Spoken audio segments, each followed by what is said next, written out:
SSTVಯಲ್ಲಿ ಜಾಹೀರಾತು ನೀಡಲು ಈ ನಂಬರಿಗೆ ಸಂಪರ್ಕಿಸಿ. 8 ಬಾರಿ ಬೆಂಗಳೂರು ನಗರದಲ್ಲಿ ಶಾಸಕನಾಗಿ ಜಯನಗರ ಮತ್ತು BTM ವಿಧಾನಸಭಾ ಕ್ಷೇತ್ರದಲ್ಲಿ ಶಾಸಕನಾಗಿ ಗೆದ್ದಿದ್ದೀನಿ.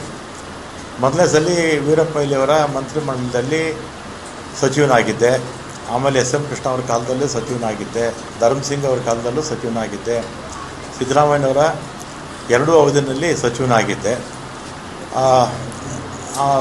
ಎಲ್ಲ ಮುಖ್ಯಮಂತ್ರಿಗಳ ಹತ್ರ ಕೂಡ ನಾನು ಯಾವತ್ತೂ ಕೂಡ ನನಗೆ ಮಂತ್ರಿ ಮಾಡಿ ಅಥವಾ ಇಂಥ ಪೋರ್ಟ್ಫೋಲಿಯೋ ಕೊಡಿ ಅಂತ ಯಾವ ಮುಖ್ಯಮಂತ್ರಿಗಳನ್ನೂ ನಾನು ಕೇಳಿರಲಿಲ್ಲ. ಆಮೇಲೆ 2023ರಲ್ಲಿ ಮುಖ್ಯಮಂತ್ರಿಗಳು ಸಿದ್ದರಾಮಯ್ಯನವರಾದರು. ಆಗ ನಾನು ಅವ್ರನ್ನ ಹೋಗಿ ನಾನೇನು ಮಿನಿಸ್ಟ್ರ್ ಮಾಡಿ ಅಂತ ನಾನೇನು ಕೇಳಿರಲಿಲ್ಲ. ಅವರೇ ಕರೆದು ನನ್ನ ಮಿನಿಸ್ಟ್ರ್ ಮಾಡಿದ್ರು. ಆಮೇಲೆ 20ನೇ ತಾರೀಕು ಪ್ರಮಾಣ ವಚನ ಆಯಿತು. 23ನೇ ತಾರೀಕು ಸುರೇಶ್, ನಮ್ಮ ಬೈರತಿ ಸುರೇಶ್ ಈಗ ಮಂತ್ರಿಗಳಾಗಿದ್ದಾರೆ, ಅವರು ಫೋನ್ ಮಾಡಿ ಮುಖ್ಯಮಂತ್ರಿಗಳು ಮಾತಾಡಬೇಕಂತೆ ಬನ್ನಿ ಅಂದರು. ಕನ್ನಿಂಗ್ಹ್ಯಾಮ್ ರೋಡ್ಗೆ ಹೋದೆ. ಅಲ್ಲಿ ಮೇಲ್ಗಡೆ ಯಾರೋ ಇದ್ದರು, ಸೆಲ್ಲರಲ್ಲೇ ಪಾರ್ಕಿಂಗಲ್ಲಿ ನಾನು ಸುರೇಶ್ ಮಾತಾಡಿದ್ವಿ.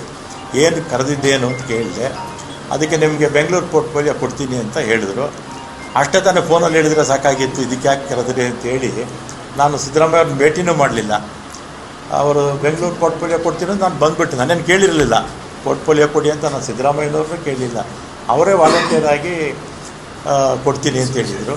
ಆಮೇಲೆ 25ಕ್ಕೆ ಅನೌನ್ಸ್ ಆಯಿತು ಪೋರ್ಟ್ಫೋಲಿಯೋ.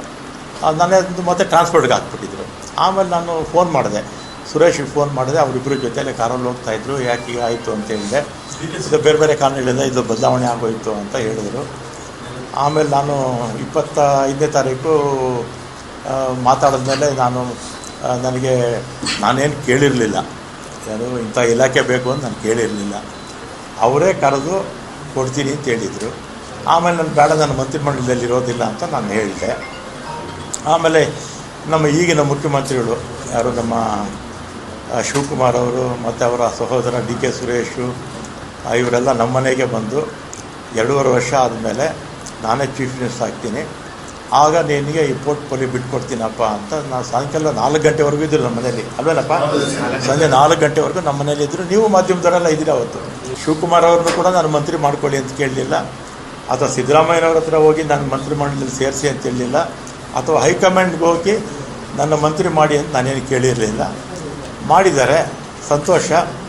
ಮತ್ತು ಅವತ್ತೇ ಶಿವಕುಮಾರ್ ಬೆಂಗಳೂರು ಪೋರ್ಟ್ಫೋಲಿಯೋ ನಿನಗೆ ಕೊಡ್ತೀನಪ್ಪ ಅಂತ ಹೇಳಿದರು. ಆಯಿತು ಅಂತ ಬಂದೆ. ನಾನು ಅದನ್ನು ಕೇಳಿರಲಿಲ್ಲ, ಅವ್ರಿಗೆ ಅದನ್ನು ಕೇಳಲಿಲ್ಲ. ಅವರೇ ವಾಲಂಟಿಯರಾಗಿ ಹೇಳಿದರು. ಆಮೇಲೆ ನೋಡಿದ್ರೆ ಈಗ ಜಲಸಂಪನ್ಮೂಲ ಕೊಟ್ಟಿದ್ದಾರೆ. ನಾನು 2 ಬಾರಿ ಕೂಡ ಅವರೇ ಕರೆದು ಕೊಡ್ತೀವಿ ಅಂತೇಳಿ ಆಮೇಲೆ ಬೇರೆಯವ್ರಿಗೆ ಆಯಿತು. ಅದಕ್ಕೆ ನನಗೆ ಬೇಸರ ಆಗಿ ಈಗ ಆತ್ಮಸಾಕ್ಷಿ ವಿರುದ್ಧವಾಗಿ ಕೆಲಸ ಮಾಡೋಕ್ಕಾಗ್ತಿಲ್ಲ ಅಂಥೇಳಿ ಇವತ್ತು ನಾನು ರಾಜೀನಾಮೆ ಕೊಡ್ತಾಯಿದ್ದೀನಿ ಅಷ್ಟೇ. ಆಮೇಲೆ ಕಾಂಗ್ರೆಸ್ ಪಕ್ಷದಲ್ಲೇ ಇರ್ತೀನಿ, ಕಾಂಗ್ರೆಸ್ ಶಾಸಕನಾಗಿ ಮುಂದುವರಿತೀನಿ, ಅದರಲ್ಲೇನು ಎರಡನೇ ಮಾತಿಲ್ಲ.